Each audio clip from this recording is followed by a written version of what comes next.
Hello दोस्तों, welcome to the movie diaries. दोस्तों, आज की फ़िल्म कैलिबर।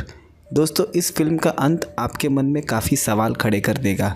कहानी का अंत कुछ इस तरह से है जहां सही और गलत का फ़र्क करना काफ़ी मुश्किल हो जाता है। कहानी की शुरुआत एडिनबर्ग से हुई।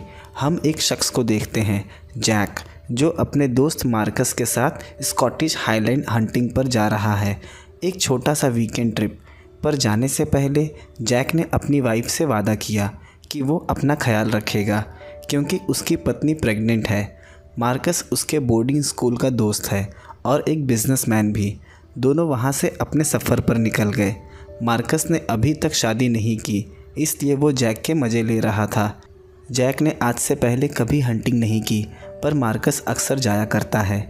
जैक के लाइफ में कुछ लिमिटेशंस थी क्योंकि बहुत जल्द वो पिता बनने वाला है। वही मार्कस बिल्कुल अलग, जिसे ज़िंदगी में न कुछ पाने का डर न ही कुछ खोने का। शाम वो उस विलेज के होटल में रुके। उसकी मालकिन है फ्रेया। उन्होंने 3 दिन वहाँ रुकने का फ़ैसला किया। शाम को और खूबसूरत बनाने के लिए वो उसी विलेज के एक पब की तरफ निकल गए। वहाँ के लोग भी थोड़े अजीब थे। वहाँ पब के काउंटर पर उसे एक शख्स मिला। उसका नाम था लोगन, जो कि वहाँ की कम्युनिटी का लीडर है। उसने उस विलेज की गिरती हुई अर्थव्यवस्था पर दुख व्यक्त किया। उसने कहा शायद उन्हें हंटिंग के लिए किसी गाइड की ज़रूरत पड़े, पर मार्कस ने मना कर दिया कि वो दोनों अकेले ही जाएंगे। कभी कभी हमें मार्कस का स्वभाव काफ़ी रूड मालूम पड़ता है। वहाँ वो अपने स्कूल की पुरानी यादों पर बात करने लगे। तभी उसी बार में 2 लड़कियाँ आई, कारा और लोना। दोनों उनके पास आई, जो शायद उसी विलेज की रहने वाली थी। जैक ड्रिंक लाने काउंटर की तरफ गया। तभी वहीं खड़ा शख्स उससे बहस कर बैठा। मार्कस ने आकर उसे रोक दिया। वहाँ लोगन आ गया और उसने डोनाल्ड को पीछे हटने को कहा। लोगन ने जैक को चेतावनी दी कि अपने दोस्त को कहे कि गुस्सा थोड़ा काबू में रखे। वहाँ कारा और लोना से काफ़ी बातें हुई। उसके बाद दोनों ड्रिंक करने लगे। मार्कस कारा को अपने साथ लेकर चला गया। जैक और लोना अभी भी साथ ही थे। वहाँ लोना उसे किस करने गई, पर जैक ने उसे मना कर दिया क्योंकि उसकी एक पत्नी है जो कि प्रेग्नेंट है। वो उसे धोखा नहीं देना चाहता। उसके बाद वो लोना के साथ दोबारा से ड्रिंक करने चला गया। सुबह जैक की नींद होटल में खुली।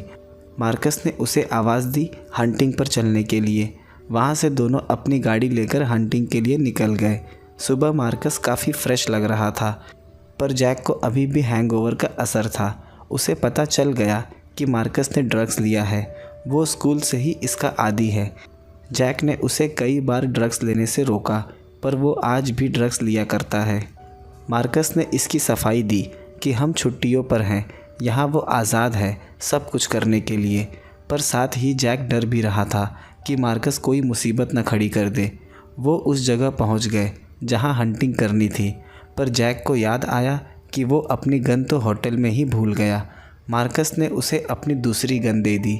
जंगल में उन्हें एक हिरन दिखाई दिया। मार्कस ने उसे निशाना लगाने को कहा। जैक ने उसके सर पर निशाना लगाया और ट्रिगर दबा दिया। यहाँ उन्हें पता चला कि हिरन के पीछे कोई था और गोली उसे लग गई। दोनों भागते हुए उस जगह गए। वो गोली जाकर एक बच्चे के सर में लग गई थी, जिससे उसकी मौत हो गई। जैक रोने लगा कि उससे इतनी बड़ी गलती कैसे हो गई। वही मार्कस डर रहा था कि अगर उन्हें यहाँ किसी ने देख लिया तो मुसीबत खड़ी हो जाएगी। तभी वहाँ उसका पिता आ गया और अपने बच्चे को देख रोने लगा। शायद वो अपने बेटे के साथ कैंपिंग पर आया था। मार्कस वही अपनी जगह पर रुका था। यहाँ जैक ने उस शख्स से माफ़ी मांगी कि सब कुछ गलती से हुआ था। वो शख्स उठा। वो अपने बेटे की मौत से काफ़ी गुस्से में था। वो जैक पर गोली चलाने वाला था। तभी मार्कस ने उस शख्स को अपनी गन से शूट कर दिया और उसकी वहीं मौत हो गई। अब वहाँ एक नहीं 2 लाशें पड़ी थीं। जैक के दिमाग ने जैसे सोचना बंद कर दिया हो। उसे समझ नहीं आ रहा था कि वो क्या करे। वही मार्कस लाश को ठिकाने लगाने लगा। उसने दोनों की लाश को वहीं झाड़ियों में छिपा दिया और जैक को लेकर वहाँ से भाग गया। दोनों गाड़ी से अपने होटल की तरफ जाने लगे, पर मन को एक डर सताने लगा। एक नहीं 2 हत्याएं की थी। बार बार आंखों के सामने वही दृश्य आने लगा। उसने रास्ते में एक जगह गाड़ी रोक दी। यहाँ दोनों के बीच बहस होने लगी क्योंकि जैक ने उसकी गन से उस बच्चे को शूट किया था। यहाँ तक कि उसके पास इसे चलाने का लाइसेंस भी नहीं। पर जैक का कहना था कि ये सब एक एक्सीडेंट था, इसलिए उन्हें इस जगह अपने निशान छोड़ने होंगे कि वो इस दिन यहाँ हंटिंग कर रहे थे। जैक ने उसे पुलिस को रिपोर्ट करने के लिए कहा, पर मार्कस के लिए ये इतना आसान नहीं, क्योंकि उन पर हत्या का आरोप लगेगा, वो भी एक नहीं 2। कानून एक्सीडेंट्स को नहीं मानता। जैक को अपनी पत्नी और बच्चे का डर सताने लगा। अगर उसे जेल हुई तो सब खत्म हो जाएगा। मार्कस ने फैसला किया वो रात उस जगह जाकर उनकी बॉडीज़ को दफना देंगे। अभी तक उन्हें ये भी नहीं पता कि वो इस विलेज से थे या कोई टूरिस्ट्स थे। जैक ना चाहते हुए भी मार्कस का साथ देने को मजबूर है। वो अपनी गाड़ी को नॉर्थ की तरफ से ले गया ताकि किसी को शक न हो। उसने एक गैस स्टेशन पर गाड़ी रोकी, क्योंकि वो हर जगह अपने निशान छोड़ना चाहता था, ताकि पूछताछ हुई तो वो बता सके कि वो उस दिन उस जगह मौजूद था। उस शख्स के पूछने पर मार्कस ने बताया वो यही पास में हंटिंग करने आया था, पर उस शॉपकीपर को लोगन ने पहले ही इनकी खबर की थी, क्योंकि इस बार यहाँ दूसरा कोई हंटर आया ही नहीं। वहाँ से वो अपनी गाड़ी लेकर होटल आ गए। जैक अभी भी डरा हुआ है। जैक काफ़ी कोशिश करने के बाद भी पहले की तरह नॉर्मल नहीं हो पा रहा था। बाहर उन्हें कारा और लोना मिली। दोनों ने ड्रिंक करने की इच्छा जताई, पर मार्कस ने उन्हें फिर कभी कह के मना कर दिया। उन दोनों को उनका बर्ताव थोड़ा अजीब सा लगा। दोनों उसी पब के रेस्टोरेंट में आ गए। वहाँ लोगन अपने कज़िन एल के साथ बैठा था। उसने दोनों को ज्वाइन करने को कहा। दोनों साथ बैठ गए। उसने जैक को उदास देखा तो पूछ लिया, पर जैक ने कहा मेरी तबीयत थोड़ी ठीक नहीं। तभी खाते वक्त जैक अचानक से वॉशरूम चला गया। वहाँ उसे उल्टियाँ होने लगी, क्योंकि खाना भी उसे किसी खून की तरह लग रहा था। लोगन ने मार्कस से मदद मांगी। अगर वो उसकी कम्युनिटी के लिए इन्वेस्टर्स ढूंढ सके तो काफ़ी अच्छा होगा, जो कि उसकी कम्युनिटी को एक बार फिर मजबूती से खड़ा कर सके। मार्कस ने कहा वो शहर जाकर ज़रूर इस बारे में बात करेगा। लोगन ने उसे अपना कार्ड दे दिया। यहाँ हम जैक को वॉशरूम में रोते हुए देखते हैं। वो भूल नहीं पा रहा था उस घटना को। उसके बाद लोगन और एल वहाँ से चले गए। रात वो दोनों फिर उसी जगह गए। सुबह होने में सिर्फ 4 घंटे बाकी थे। सुबह होने से पहले ही उन्हें दोनों बॉडीज़ को दफनाना होगा। मार्कस अपने गन के बुलेट को ढूंढ रहा था, जो उस शख्स के शरीर से आर पार होकर पेड़ में घुस गई थी। किसी तरह उसने उस बुलेट को बाहर निकाला। अब उसने उस लड़के के सर की बुलेट देखी, जो कि आर पार नहीं हुई थी। वो बुलेट उसके सर में ही रह गई थी। जब मार्कस चाकू से उस बुलेट को निकालने गया तो जैक ने उसे वहीं रोक दिया, क्योंकि वो एक छोटा बच्चा है। वो अब उसके बॉडी के साथ और कुछ नहीं करने देगा। पर मार्कस को डर था, अगर पुलिस को उसके सर में बुलेट मिली तो वो पकड़ा जाएगा, क्योंकि गन उसकी थी। दोनों आपस में लड़ बैठे, पर कोई हल न निकला। मार्कस फिर से उस बुलेट को निकालने लगा। इस बार जैक ने उसे नहीं रोका।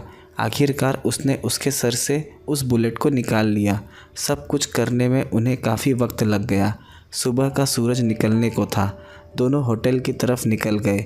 वो जाकर वहाँ कुछ देर रुकेंगे और फिर अपने घर निकल जाएंगे। जब वो होटल पहुँचे तो उस होटल मालकिन के बेटे ने उन्हें देख लिया, पर उन्हें इस बात का कोई फ़र्क नहीं, क्योंकि वो एक छोटा बच्चा था। होटल जाकर दोनों ने कुछ देर आराम किया। उन्हें आराम करते दोपहर के 1 बज गए। अब वो वहाँ से निकलने के लिए अपने बैग्स पैक करने लगे। तभी उन्होंने देखा कुछ लोग बाहर उसकी गाड़ी के पास खड़े हैं। जब मार्कस वहाँ आया तो वो शख्स उसे मारने लगा। मार्कस को लगा शायद उन्हें सब पता चल गया, पर वो शख्स कारा का अंकल था। उसने कहा कि इस शख्स ने कारा के साथ रात बिताई और उसे कोकेन भी दिया, पर लोगन ने बीच में आकर मामले को संभाल लिया। ब्रायन ने उनके जीप का टायर भी काट दिया था। लोगन ने फ्रैंक से कहा कि उस जीप को गैरेज में लेकर जाएं। अब तो मार्कस और जैक चाहकर भी यहाँ से नहीं निकल सकते। उस गाड़ी को बनने में पूरे 1 दिन का वक्त लगेगा। गैरेज के मालिक ने कहा वो गाड़ी को कल आकर ले जाए। वहाँ से वो वापस पब लौट गए। उन्होंने टैक्सी हायर करने की सोची, पर ड्राइवर ने काफ़ी शराब पी रखी थी। हम देखते हैं ब्रायन ने मार्कस से माफ़ी मांगी कि उसे ऐसा नहीं करना चाहिए था। उन्होंने गाड़ी से अपना बैग पहले ही निकाल लिया था जिसमें नाइफ़ और कपड़े थे। उस बैग पर थोड़ा ब्लड भी लगा था। जैक किसी तरह उसे सबसे छिपाने की कोशिश कर रहा था। मार्कस टॉयलेट गया हुआ था।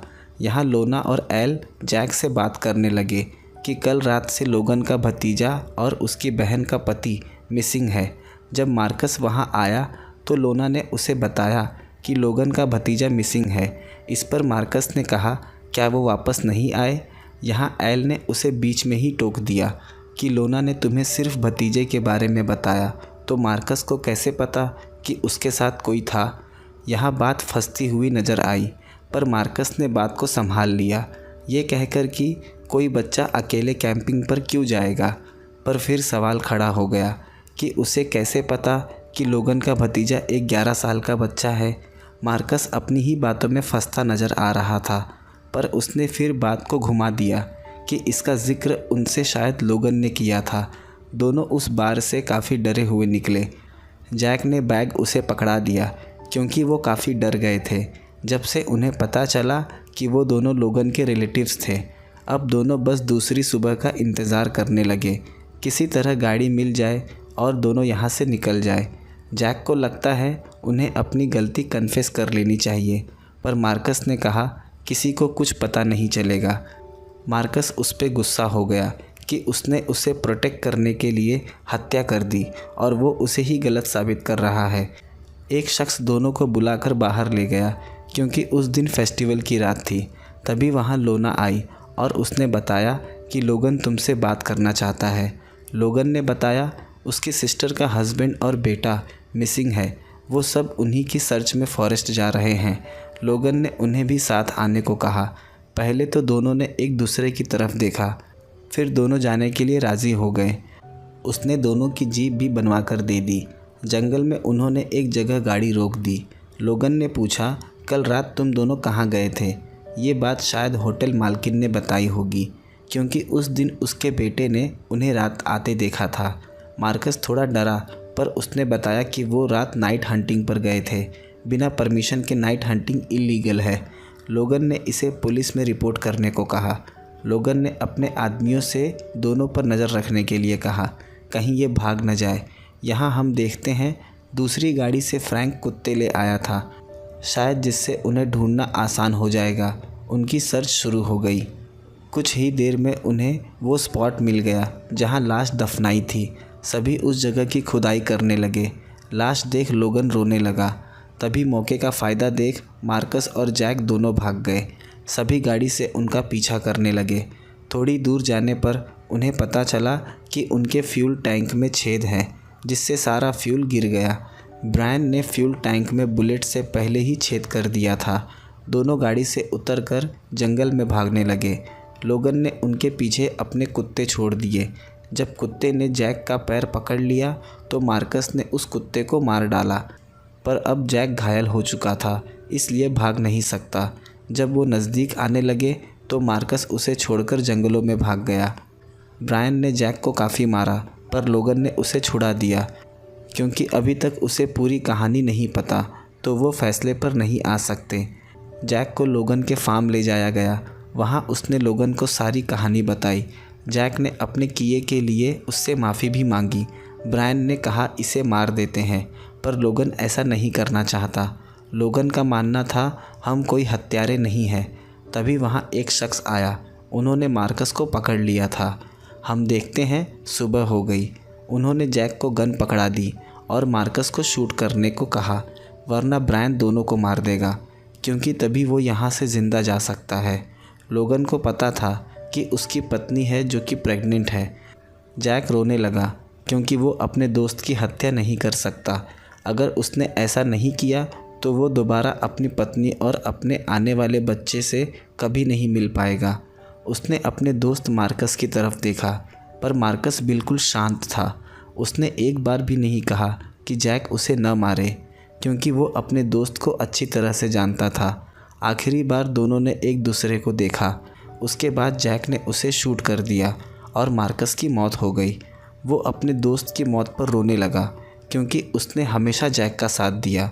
हाँ, थोड़ा बिगड़ा हुआ ज़रूर था, पर वो जैक का दोस्त था। दूसरे दिन जैक घर जाने के लिए तैयार बैठा था। थोड़ी देर में उसकी वाइफ उसे पिक करने आने वाली थी। लोगन ने उसे समझाया कि मार्कस नॉर्थ की तरफ चला गया और उसके मिसिंग रिलेटिव्स कभी मिले ही नहीं। सब कुछ भूल जाओ। हम देखते हैं 5 महीने बीत गए, पर अब भी जैक रातों को जागता रहता है। वो पुरानी यादें उसे सोने नहीं देती। उसकी पत्नी ने एक बेटे को जन्म दिया था। कहानी इसी दृश्य के साथ ख़त्म हो गई। दोस्तों, कहानी की एंडिंग सच में सोचने पर मजबूर कर देती है। आखिर कौन सही था और कौन गलत?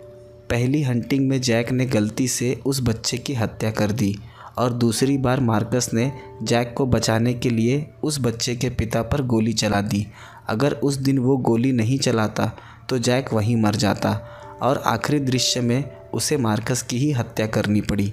लोगन के पास भी कोई ऑप्शन नहीं था क्योंकि ब्रायन दोनों को मार देता। दोस्तों, कहानी पसंद आई हो तो वीडियो को लाइक, शेयर और चैनल को सब्सक्राइब ज़रूर कर दें। मिलते हैं अगले वीडियो में एक नए एक्सप्लेनेशन के साथ।